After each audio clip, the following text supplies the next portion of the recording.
Friends, Rajora academy में आपका स्वागत है। हम जो भारतीय संविधान की सीरीज कर रहे थे उसमें पिछली वीडियो तक अपने 900 क्वेश्चन हो गए थे। इस वीडियो में अपन 901 नंबर क्वेश्चन से स्टार्ट करते हैं।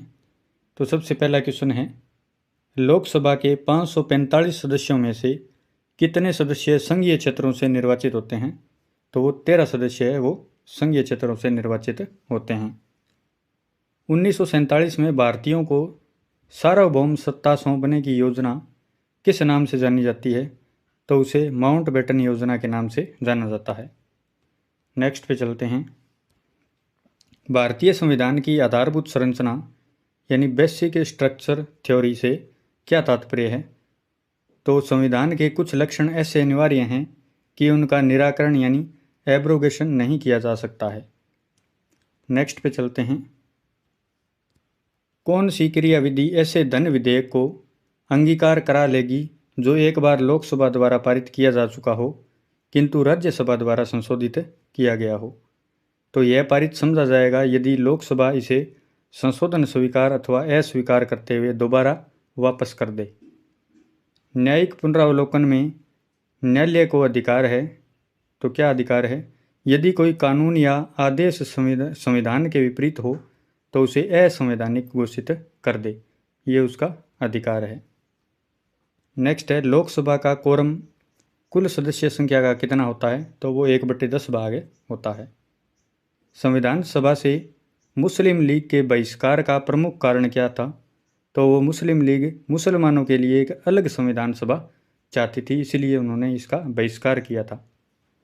नेक्स्ट पे चलते हैं। जम्मू कश्मीर के संविधान में संशोधन करने का अधिकार किसे प्राप्त है? तो वो राज्य के विधानमंडल को अधिकार है। संविधान के भाग 3 में वर्णित मौलिक अधिकारों की वर्तमान संख्या कितनी है? तो वो है 6। नेक्स्ट पे चलते हैं। विधानसभा के सत्रावसान की अवधि में राज्यपाल द्वारा जारी किए गए अध्यादेश की अधिकतम अवधि कितनी हो सकती है? तो वो संविधान सभा स्तर प्रारंभ होने के 6 सप्ताह तक हो सकती है। किस राज्य के आरक्षण विधेयक को 9वीं अनुसूची में सम्मिलित किया गया है? तो वो तमिलनाडु के आरक्षण विधेयक को सम्मिलित किया गया है। नेक्स्ट है, राज्यसभा के सदस्य चुनने के लिए विधानसभा में किस प्रकार का मतदान होता है? तो वो खुला मतदान होता है। किस सदन का अध्यक्ष या सभापति उसका सदस्य नहीं होता? तो राज्यसभा का जो अध्यक्ष है या जो सभापति है वो उसका सदस्य नहीं होता है। नेक्स्ट पे चलते हैं। यदि किसी विधि या संवैधानिक संशोधन को 9वीं अनुसूची में रख दिया जाए तो इसका परिणाम क्या होता है? तो वह न्यायालय में वाद विवाद योग्य नहीं रह सकता है। एकमात्र कौन सा अधिकारी किसी भी सदन की कार्यवाही में भाग ले सकता है? तो वो भारत का अटॉर्नी जनरल है, वो ले सकता है, यानी महान्यायवादी है, वो ले सकता है। नेक्स्ट है, भारत की स्वतंत्रता के समय कांग्रेस अध्यक्ष कौन था? तो आचार्य JB कृपलानी था। नेक्स्ट पे चलते हैं। 15 अगस्त 1947 और 26 जनवरी 1950 के मध्य भारत का राजनीतिक दर्जा क्या था? तो ये ब्रिटिश राष्ट्रकूल का एक अधिराज्य था। गणतंत्र के रूप में भारत का जन्म कब हुआ? तो 26 जनवरी 1950 को हुआ। संविधान की प्रस्तावना में भारत के लिए किन शब्दों का प्रयोग किया गया है? तो संविधान के हिंदी प्रारूप में भारत तथा अंग्रेजी प्रारूप में इंडिया शब्द का प्रयोग किया गया है।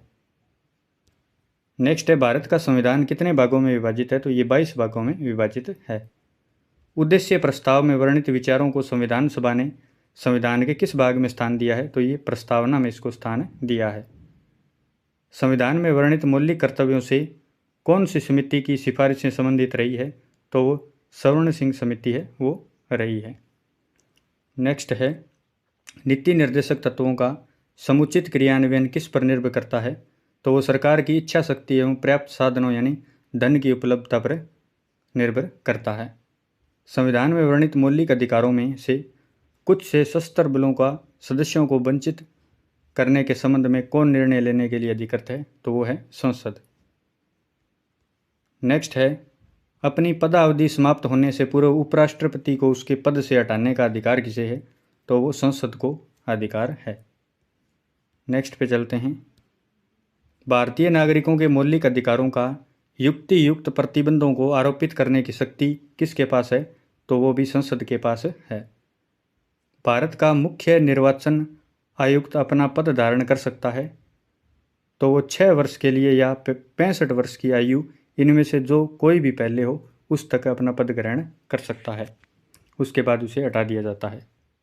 भारत के संविधान में निर्धारित किए गए अनुसार लोकसभा में सदस्यों की संख्या अधिकतम कितनी हो सकती है, तो वो 552 हो सकती है। भारत के राष्ट्रपति के चुनाव में भाग लेते हैं तो कौन कौन लेते हैं, तो वो संसद के दोनों सदनों के निर्वाचित सदस्य तथा राज्य विधानसभाओं के निर्वाचित सदस्य है वो भाग लेते हैं। लोकसभा अध्यक्ष का चुनाव कौन करता है, तो वो लोकसभा के सदस्य है वो करते हैं। नेक्स्ट है प्राक्कलन समिति के सदस्य चुने जाते हैं, तो वो केवल लोकसभा से ही चुने जाते हैं। संविधान का कौन सा अनुच्छेद समानता का अधिकार प्रदान करता है, तो वह अनुच्छेद 14। नेक्स्ट है संविधान की 8वीं अनुसूची में कितनी भाषाएं दर्ज है, तो वह है 22 भाषाएं। संविधान के 44वें संविधान संशोधन से किस मौलिक अधिकार को वापस ले लिया गया था, तो संपत्ति के अधिकार को वापस ले लिया गया था। नेक्स्ट है किसी राज्य के विधान परिषद की समाप्ति अथवा उसकी स्थापना किस प्रकार की जाती है, तो वो उस राज्य की विधान सभा द्वारा ऐसा करने के लिए प्रस्ताव पारित करने के उपरांत संसद द्वारा की जाती है। नेक्स्ट है राजभाषा विभाग किस मंत्रालय के अंतर्गत कार्य करता है, तो वो गृह मंत्रालय के अंतर्गत कार्य करता है। कौन सा संविधान संशोधन भारत में पंचायत राज के सुदृढ़ीकरण से संबंधित है, तो वो 73वां संविधान संशोधन है जो 1992 के अंदर हुआ था। नेक्स्ट है वर्तमान में कितने राजनीतिक दल भारत निर्वाचन आयोग द्वारा मान्यता प्राप्त राष्ट्रीय दल हैं, तो वो है 7। एक तो है Bahujan Samaj party, Bharatiya Janata party, communist party of India, communist party of India, Indian national Congress और नेशनलिस्ट कांग्रेस पार्टी तथा राष्ट्रीय जनता दल। ये टोटल 7 हैं। नेक्स्ट है संविधान सभा की प्रथम बैठक 9 दिसंबर 1946 को डॉक्टर सच्चिदानंद सिन्हा की अध्यक्षता में हुई थी। किस प्रमुख राजनीतिक दल ने इसका बहिष्कार किया था, तो वो मुस्लिम लीग ने इसका बहिष्कार किया था। संविधान सभा के संवैधानिक सलाहकार पद पर किसकी नियुक्ति की गई थी, तो डॉक्टर BN राव की गई थी।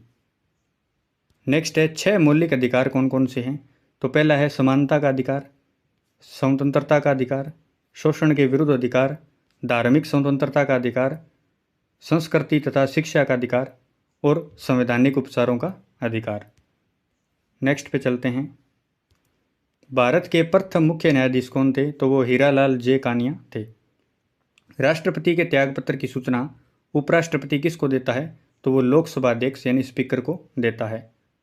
यदि लोकसभा अध्यक्ष अनुपस्थित हो तो संसद के संयुक्त अधिवेशन की अध्यक्षता कौन करता है, तो वो लोकसभा का उपाध्यक्ष है वो करता है। नेक्स्ट है संविधान के किस अनुच्छेद के प्रावधानों के अंतर्गत भारत सरकार द्वारा भारत रत्न, पद्म विभूषण आदि का अलंकरण प्रदान किए जाते हैं, तो वो अनुच्छेद 18 के अंतर्गत किए जाते हैं। लोकतांत्रिक विकेंद्रीकरण की योजना करने वाली समिति का क्या नाम है, तो वो है बलवंत राय मेहता समिति। नेक्स्ट है विदेशी नागरिकों को भारत की नागरिकता प्रदान करने की आवश्यक शर्त क्या है, तो वो 10 वर्ष तक भारत का निवासी हो, यानी 10 वर्ष तक अगर कोई भारत में निवास कर लेगा तो उसे भारत की नागरिकता मिल जाएगी। संविधान के किस भाग में मौलिक अधिकारों का वर्णन है, तो भाग 3 के अंदर है वो मौलिक अधिकारों का वर्णन है। नेक्स्ट है 44वें संविधान संशोधन द्वारा किस मौलिक अधिकार को केवल कानूनी आधार के रूप में मान्यता दी गई थी, तो वो संपत्ति के अधिकार को दी गई थी। किस मौलिक अधिकार को डॉक्टर अंबेडकर द्वारा संविधान का हृदय और आत्मा कहा गया है, तो वो संवैधानिक उपचारों के अधिकार को कहा गया है। अनुच्छेद 32 के अंदर लिखा हुआ है ये। तो इस वीडियो को अपने यहीं समाप्त करते हैं। इसमें अपन ने 50 क्वेश्चन कर लिए हैं। आगे के जो क्वेश्चन है वो नेक्स्ट वीडियो के अंदर आएंगे। ये सीरीज़ अभी कंटिन्यू चलती रहेगी।